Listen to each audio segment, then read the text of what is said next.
Thank you. Thank you very much. I'm Father Mitch Pacwa, and welcome to EWTN Live, where we bring you guests from all around the world. And we have some special guests from the Catholic Medical Association.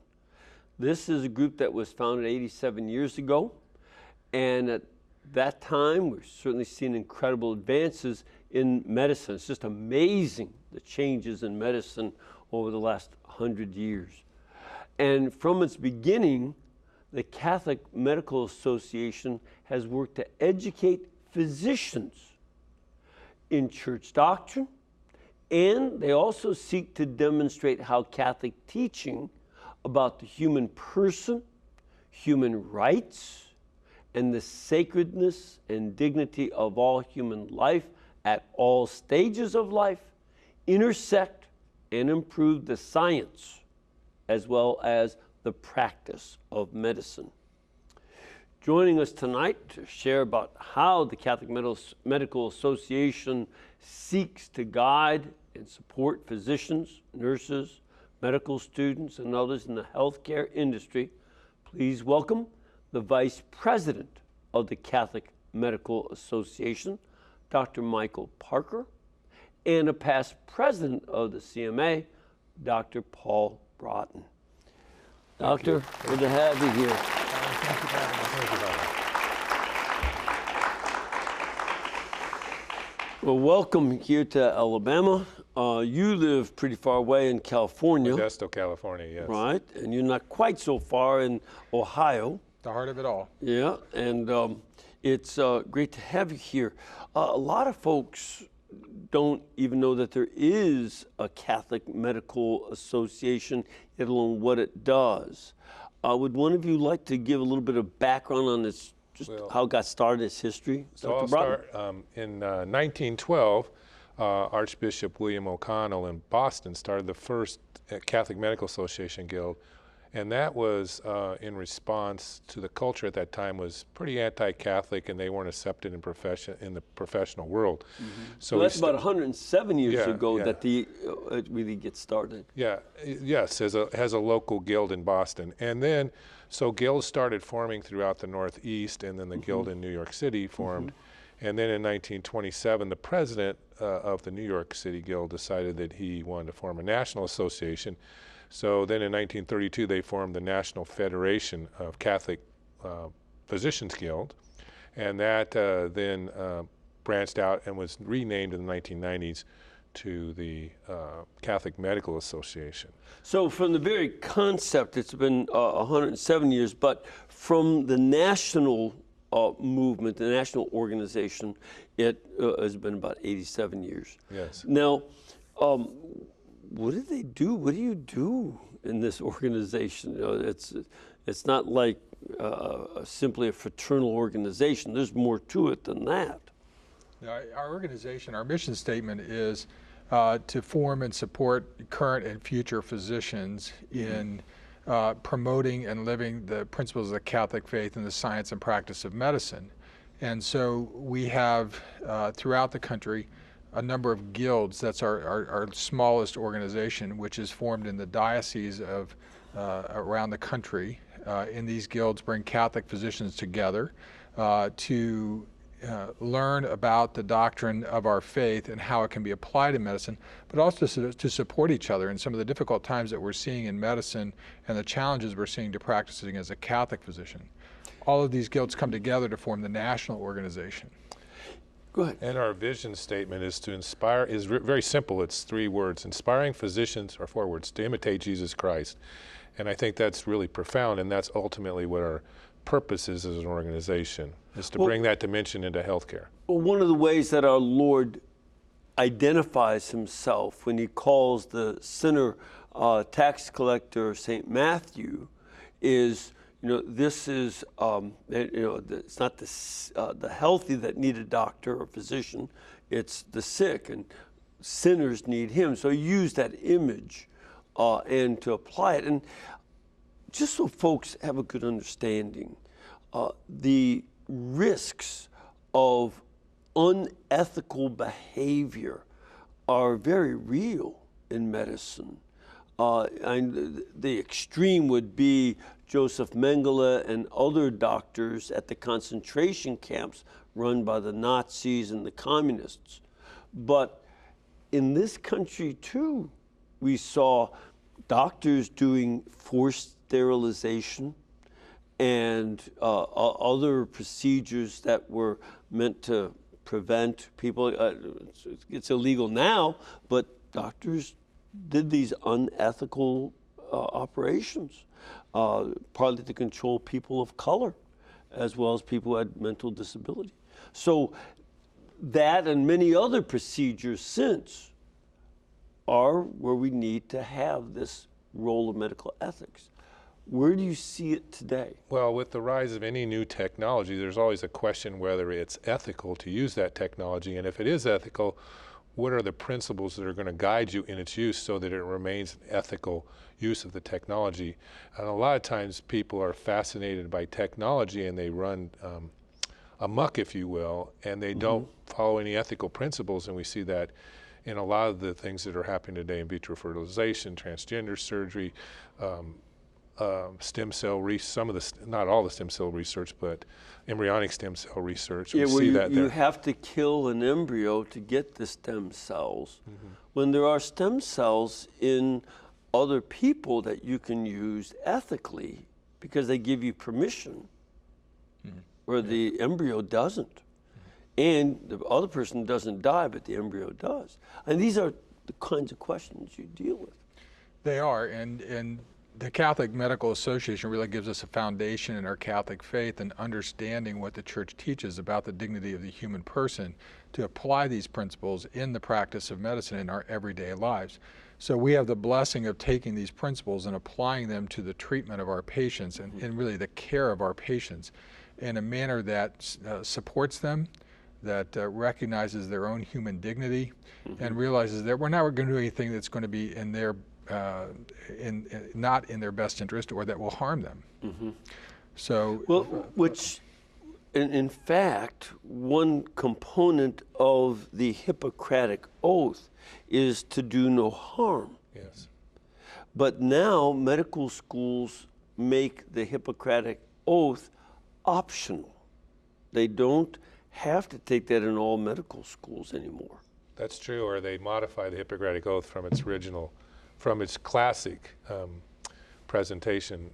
We take a Hippocratic Oath usually at our conference, but it's a very traditional Hippocratic Oath. And I think that the Catholic Church has always taught that faith and reason go together. So there's not really a conflict between faith and science, but actually the Catholic Church is there to guide us to use that science appropriately and use that knowledge we gain, enlightened by our faith, if you will.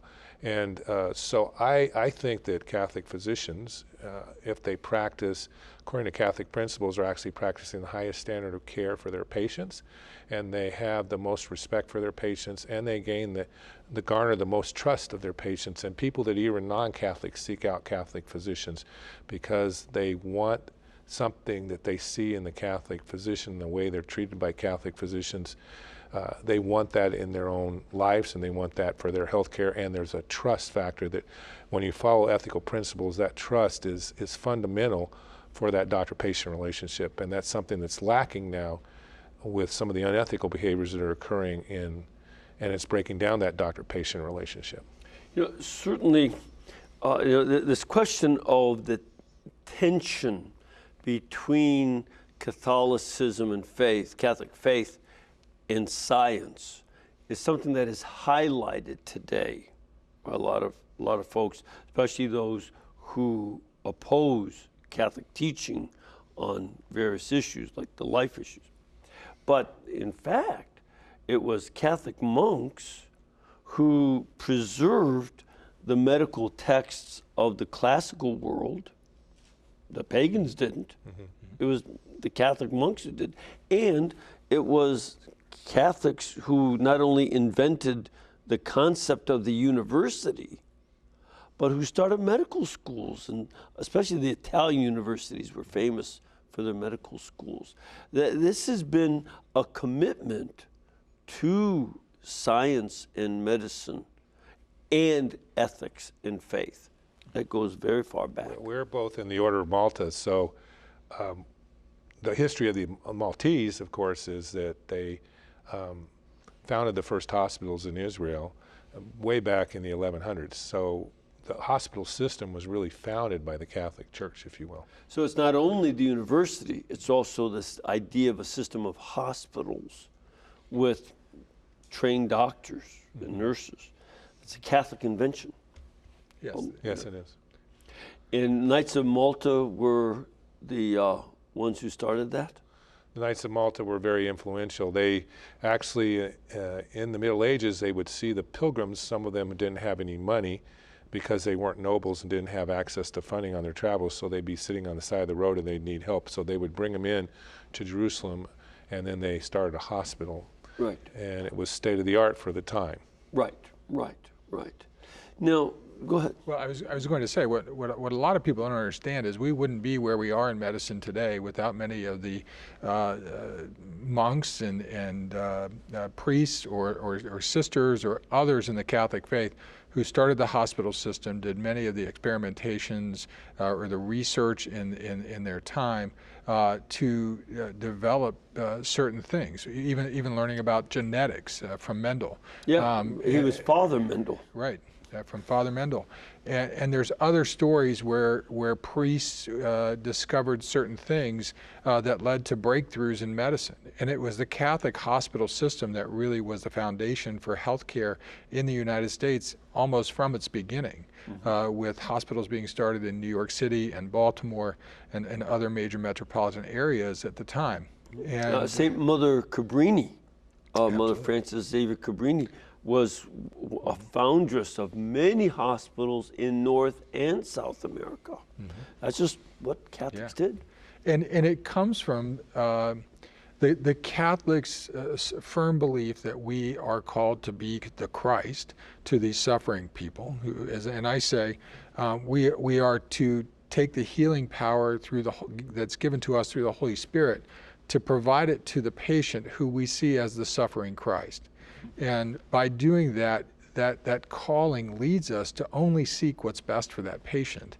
And therefore, scientific advancements, development in the hospital system, development in antisepsis, and a number of other things that have come down through the ages have been through that ethos of the Catholic healthcare system.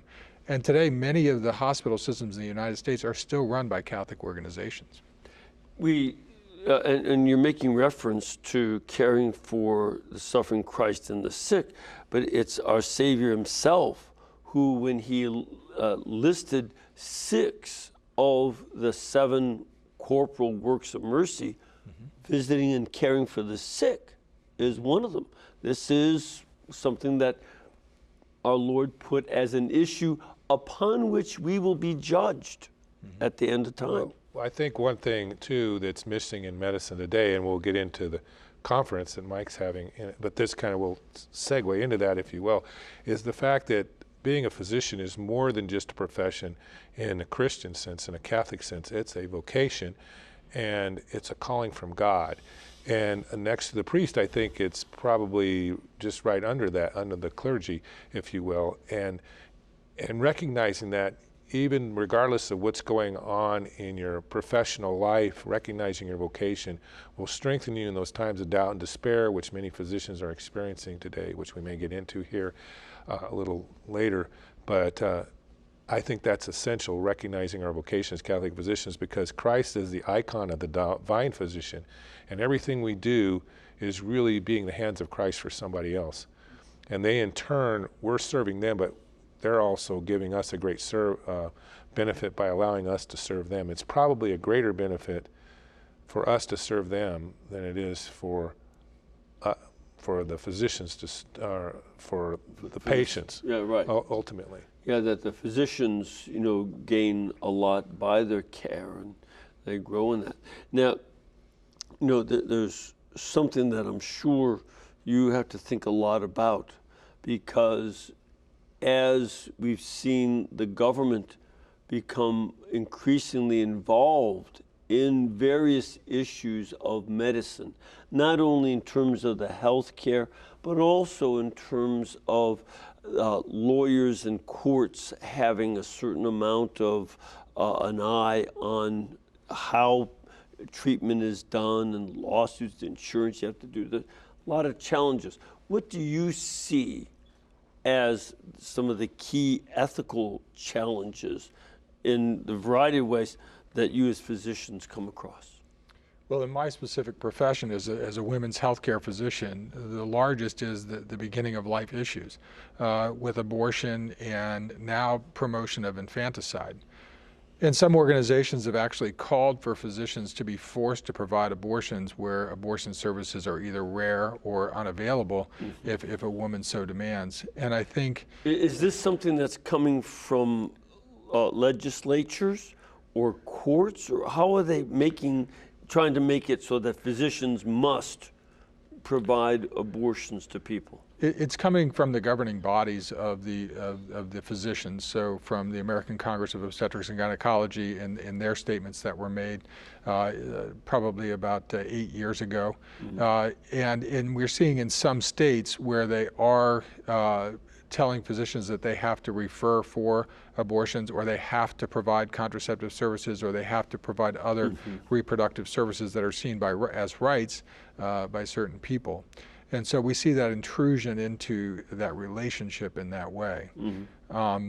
It's also starting to intrude into the patient relationship, and it's becoming more of a transactional relationship than a relationship between the patient and the doctor.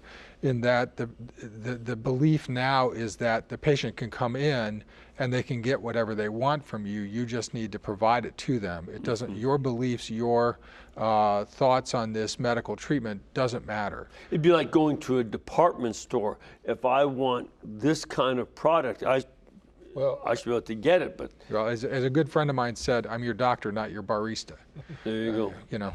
Well, I think one of the things too is that there's this human autonomy movement now, and that human autonomy movement, and I think our opposition understands that what they do is they create a new right that doesn't come out of a traditional sense of rights, out of the natural law, out of a traditional origin of rights, but comes out of a human autonomy movement. And there'll be a flavor of the month that'll pop up, and you see this with transgenderism or something else, all these different things. And so now, for instance, in San Francisco in the West Coast Walk for Life, they chant, abortion is a right, and therefore it's a right of basic health care. And that's what the California Department of Health and Human Services has said, Health and Managed Care, excuse me, I want to get it right, has said that abortion is, and that's one reason that they've got in trouble with the federal government under the Trump administration. But we have to say that in the Catholic sense, these are not rights. This did not come from any traditional sense of human rights. And therefore, there's no right to demand somebody else provide that service. And that is not the standard of care. And not only as a Catholic physician, if you accept what these medical societies are saying, which often aren't based on the research, there's a lot of research and evidence contrary to it, you're actually, as a Catholic physician, by practicing according to ethical and religious directives of the USCCB, you're actually practicing at or above the standard of care. And that is really important because now the issue is, are physicians practicing at the standard of care? And if they're not, it could interfere with your state licensure, with your hospital privileges, and ultimately the Catholic hospitals. The idea is to eliminate Catholic health care in the United States. Okay, well, a couple things I think are important for folks to keep in mind. The reason that abortion is not a right is because pregnancy is not a disease. It's a healthy state. And there may be complications and problems that occur in pregnancy, as you would know, in women's health care. But pregnancy as such is not a sickness. It's a very healthy state.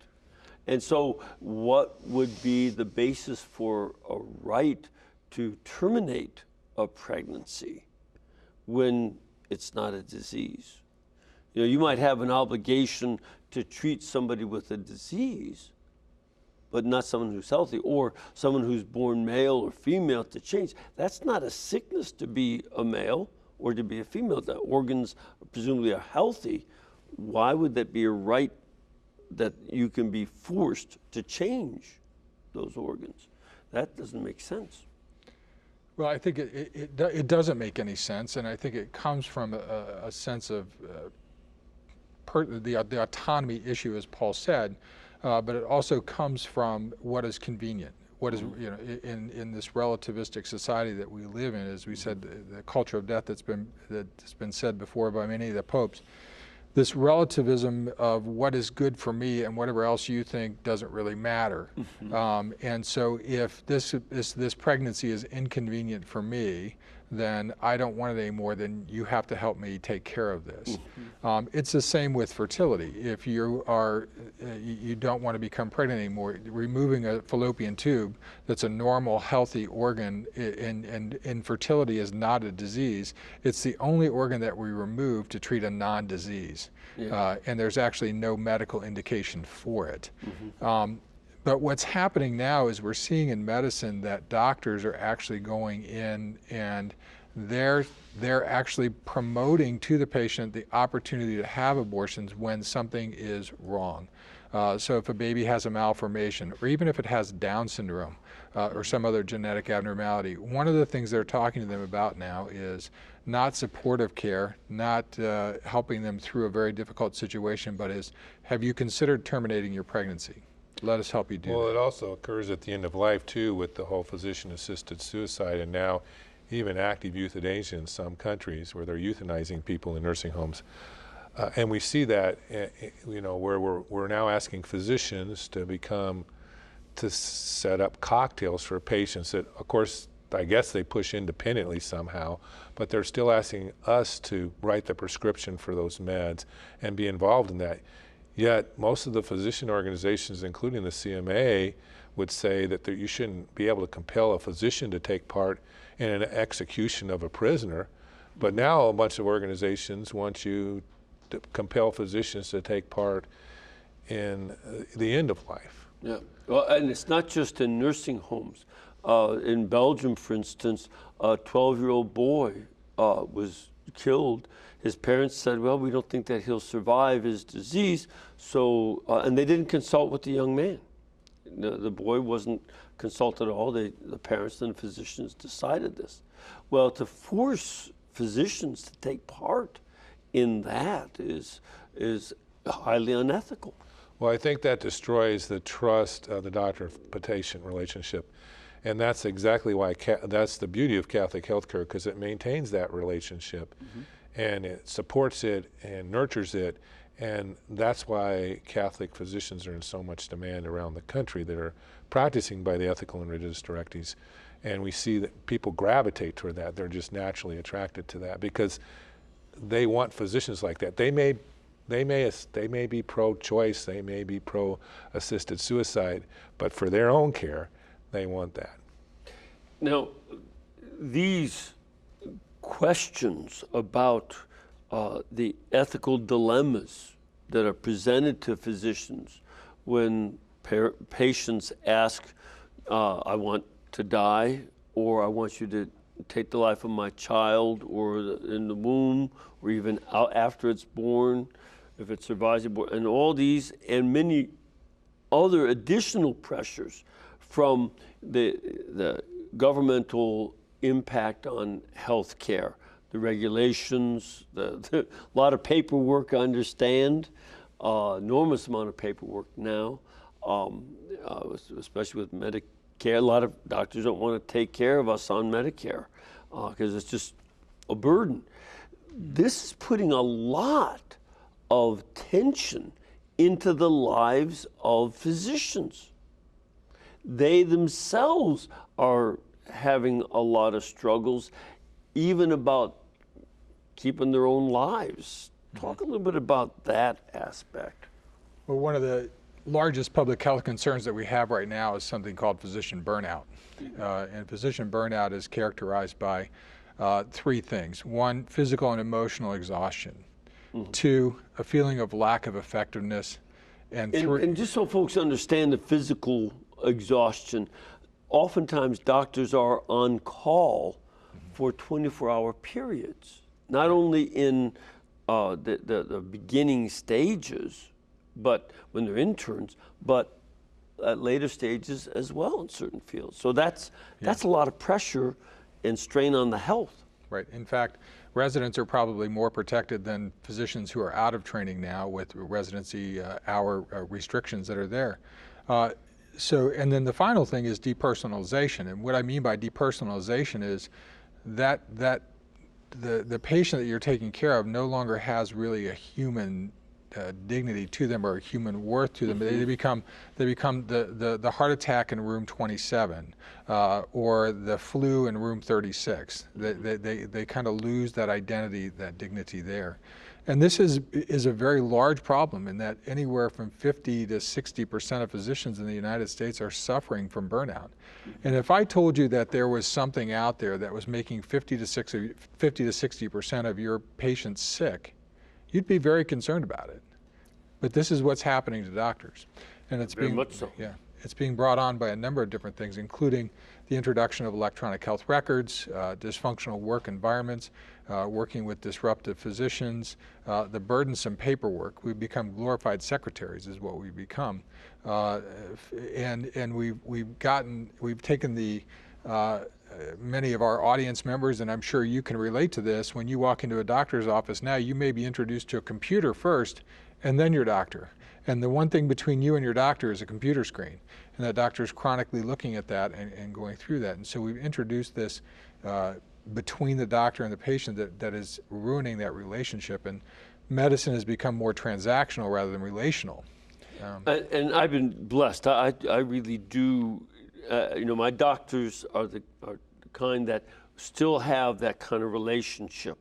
They've been excellent about that. They know various things going on, so they give great health care. But that's important to have that long-term relationship, not a mechanic for this situation or a mechanic for that. It's another kind of relationship. Well, one of the things that is important to highlight is that now there are, and this is not including medical students, there's over 600 physicians a year that are committing suicide. 600? And that's up from 2014 when there was around 400. The new data that's just come out, I heard, is 600 a year, which is an unbelievable number of physicians in a very highly esteemed profession. In fact, in my own community, we lost an orthopedic surgeon who was 77 years old who unfortunately recently committed suicide and was devastating. He was a very successful career, past president of the California Orthopedic Association, and to have him Catholic, and he had switched his antidepressant medicine. He had some health issues, and I think something triggered him, and it just happened. Very happily married too, great family. So these things happen. So I think it's become a crisis point. One thing good the AMA has done is because of electronic health records now, they document when physicians are entering the chart to do their notes. So the health record, everybody pushed in Bush administration, Obama administration to push the electronic health record, but it wasn't ready for prime time. And what they did is when it came out, they actually made some companies too big to fail that have an archaic system that puts this barrier. And I say now there are two patients. And in healthcare today, there's a virtual patient and there's the real patient. And the virtual patient is far, far more important than the real patient. And that is flipped upside down and flipped into how you get paid, and are you getting your scores and all these, how you're rated, everything. That virtual patient is so important because that's how you're going to be scrutinized by your peers, if you will, for peer review and everything. It has to be in that electronic health record. And so putting a priority on the computerized version of the patient rather than the actual relationship where you listen and talk. Because there's another aspect to it, and that's one of the things I've sensed from a lot of people, of the pressure they put on you doctors, which is, well, he didn't fix me, I'm going to sue him. And, well, maybe you can't be fixed, but also medicine is in part art. It's not just a technological skill where I've got a computer I can put into my automobile and check out what's all wrong, get it fixed, and I'm out. Human beings aren't like that. No, medicine is an art that currently is trying to be run like a business without any of the tools of the productivity or efficiency that are there. But I don't think will apply very well to medicine. And the problem of physician burnout only makes that worse. So the introduction of all these things that have taken us away from what brings us meaning and worth in our work is leading to poor patient satisfaction, longer recovery times for patients, medical errors, increased use of testing for diagnosis, and so all of this stuff that's happening, and with the concern for medical malpractice litigation, has created the perfect situation for all of that to occur, where we create a system that's extremely unhappy from both the patient perspective and from the provider perspective, which leads to the problems that we see. Yeah. So this is, and some of the work that the Catholic Medical Association is doing is to prevent some of this burnout and humanize the relationship between doctors and patients. Right. Our conference this year, our 2019 annual educational conference, is entitled Physician Heal Thyself, Living the Fulfilled Life in Medicine. Yeah. And so it is going to be addressing the issue of burnout. And I think there's no better way to address it than from the Catholic perspective. In our image for the conference, it's a picture of a physician who's standing in a rather tumultuous world, and he has a stethoscope to his own heart, and he's listening to his own heartbeat. And with the image of that physician is a rocky road and path that leads to the foot of the cross in Jesus Christ. And we know from Matthew where he says, "Come to me with all your burdens and your tiredness, and I will give you rest." And we know that our true peace and happiness rests at the foot of the cross. Yeah. Many of the self-help things for burnout with physicians include meditation, mindfulness, being present in the moment. We as Catholics have been doing this since the beginning of time, really.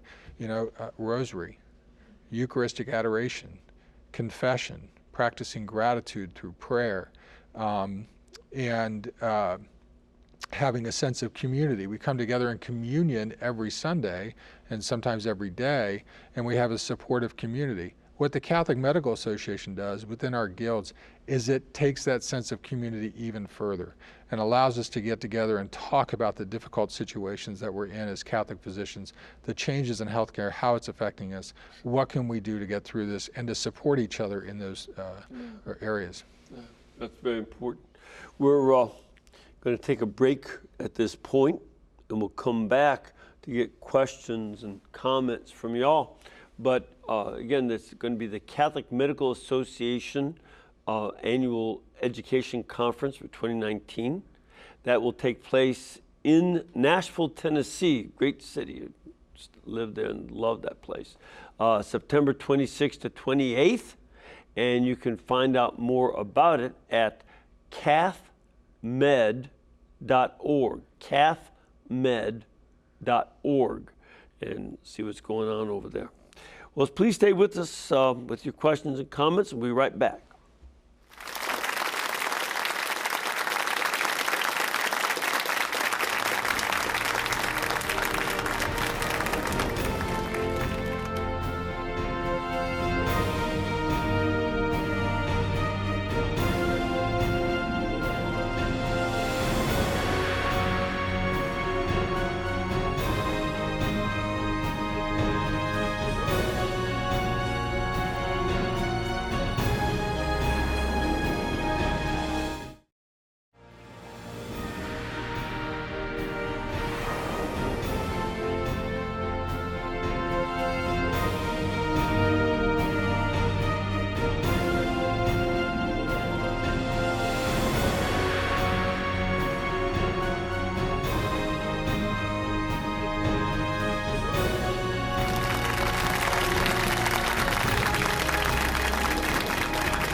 All right, welcome back.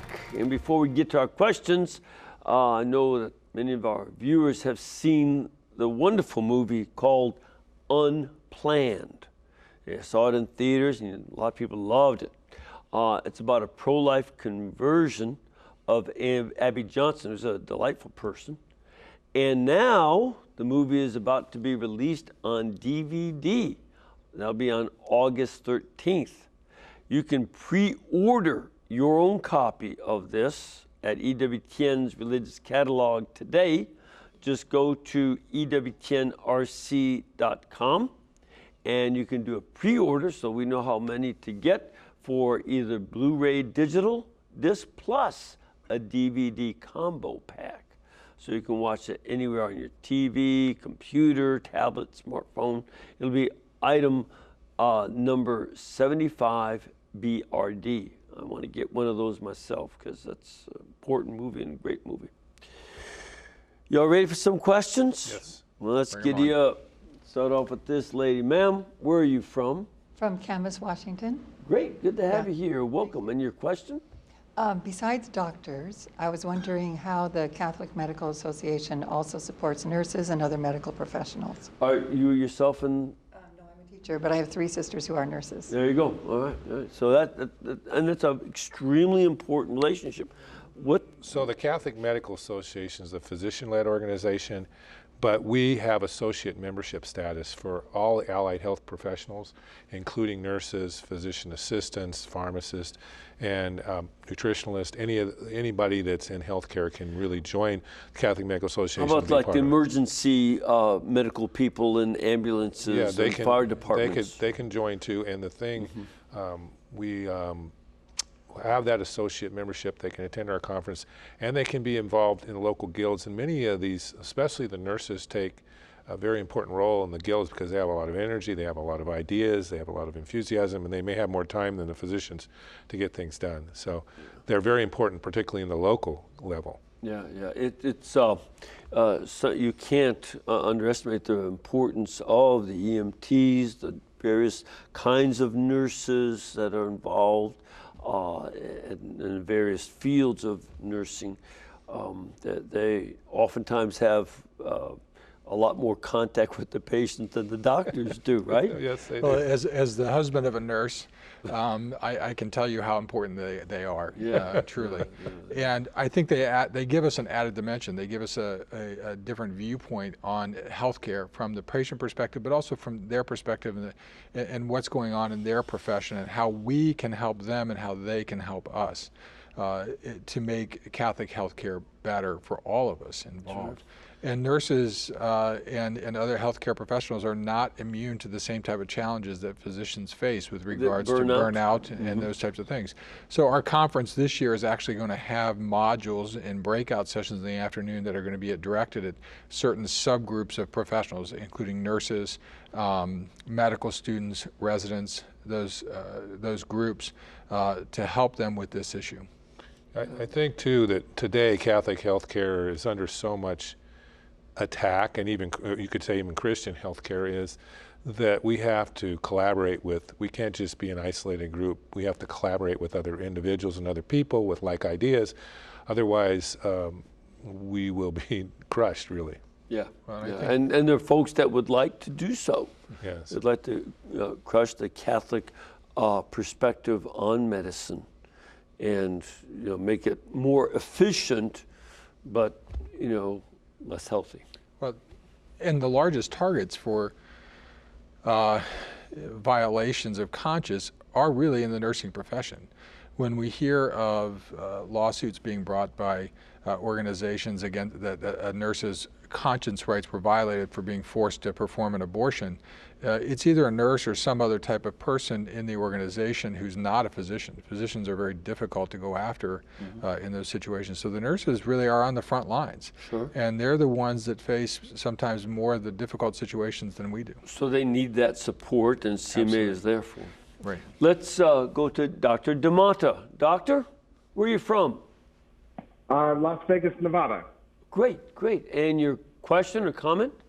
Yeah, I have a comment. I've noticed in 20 years of specialty practice as a cardiovascular and thoracic surgeon that hospitals, and particularly the larger hospital oligopolies, have really changed their focus to physician-centric and administratively centric, as opposed to being patient-centric. And an example of that are the lavish buffet-like breakfasts and lunches that they offer and the lavish lounges that they offer. And, the centricity from the administrative side point as it relates to the electronic medical record is that it certainly helps them with their billing. And I'm not going to, understate the need for billing to keep organizations going. But I'd like to address to the Vice President to see how is, Catholic physicians, I'm a brand new member of the Catholic Medical Association, how can we affect change in that to be more patient-centric? I noticed that in many of these institutions and all over the country that, there's a lacking of environmental services, the amount that you need. There's a lacking of nurses' aides to do simple patient bathing and basic patient care and comfort when they're hospitalized. And not certainly all institutions and not certainly all units, but certainly I see this as a, really a degradation of really what we pledged to in our Hippocratic Oath. Okay.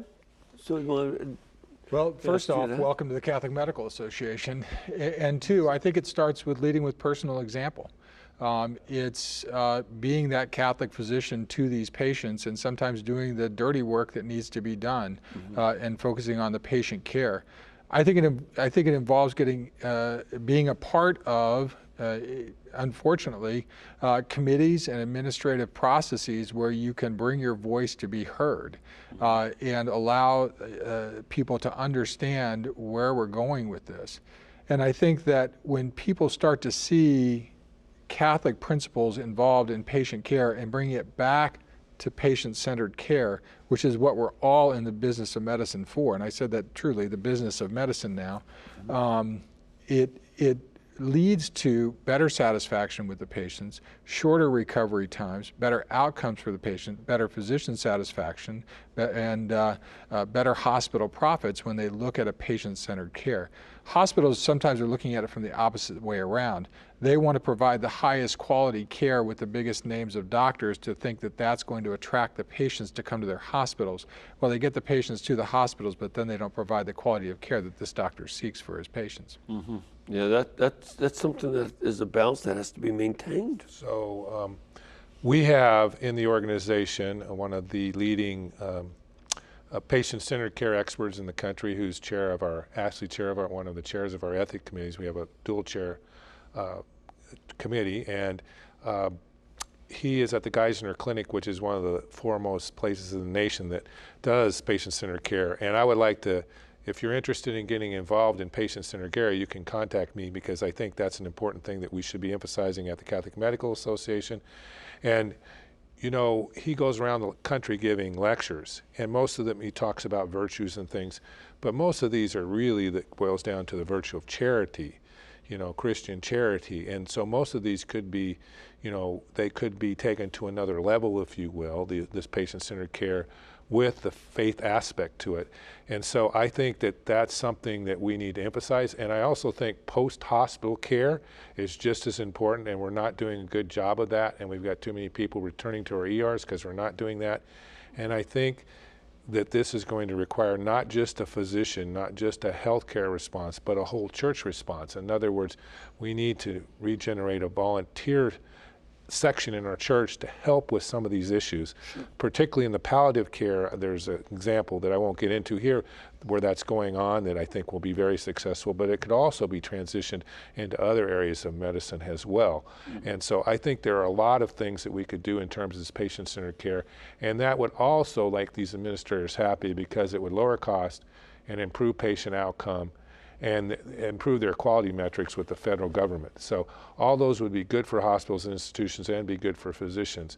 So we have to figure out creative ways of doing that. Yeah, it's not trying to make the hospitals into enemies or the government into an enemy or the doctor into an enemy. I mean, that kind of division would be something that's highly problematic. It's rather, how does everybody involved cooperate to help address the needs of the sick patient. Yeah, And it's more about alignment, and they talk about alignment today. And you know, some institutions, or they call them integrated delivery networks, big hospital networks. It's a fancy name to say you got a hospital system with a bunch of hospitals.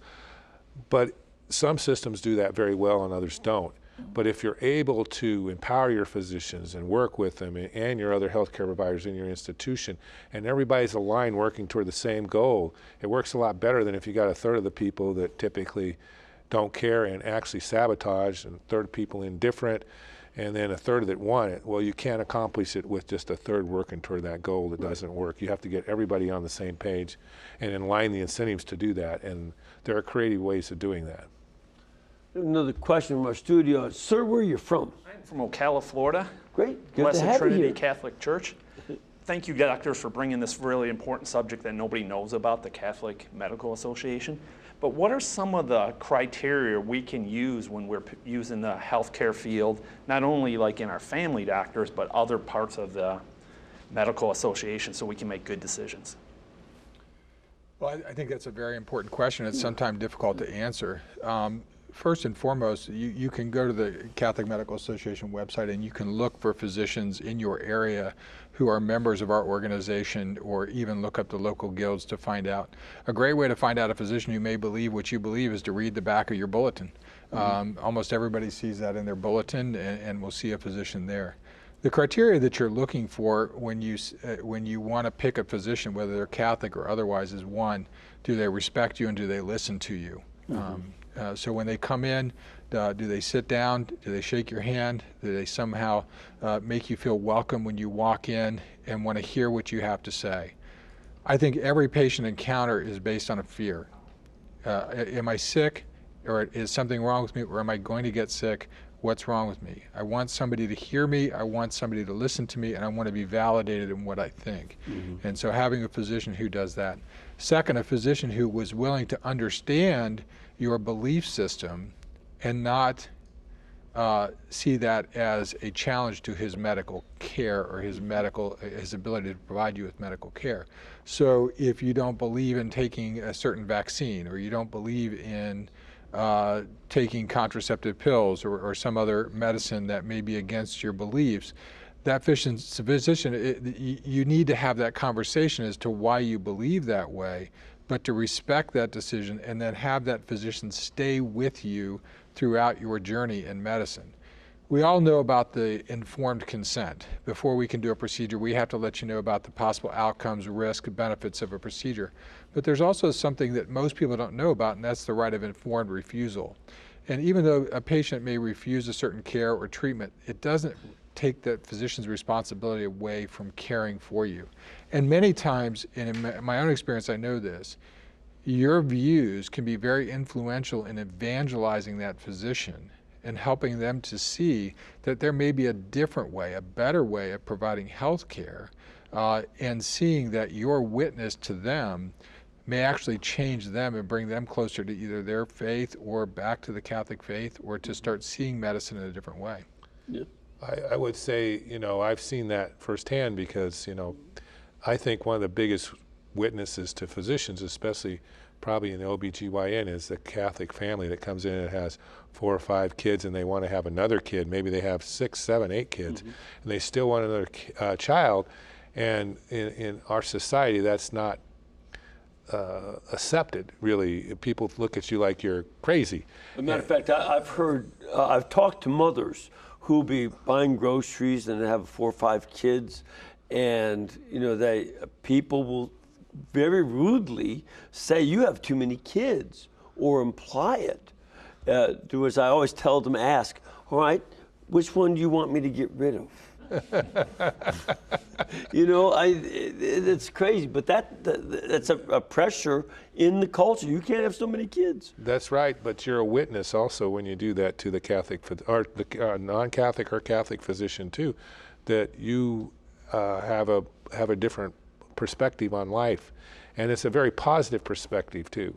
Yep, yeah, very much so, and it's an important one. Now, one of the things, I don't know if I mentioned this to you when we were talking before, but when I was a graduate student, 2 of my roommates were medical students at Vanderbilt Medical School. Very good men, end up being very good doctors, both of them. But I kept watching and listening to them. You know, they didn't talk about eating a meal.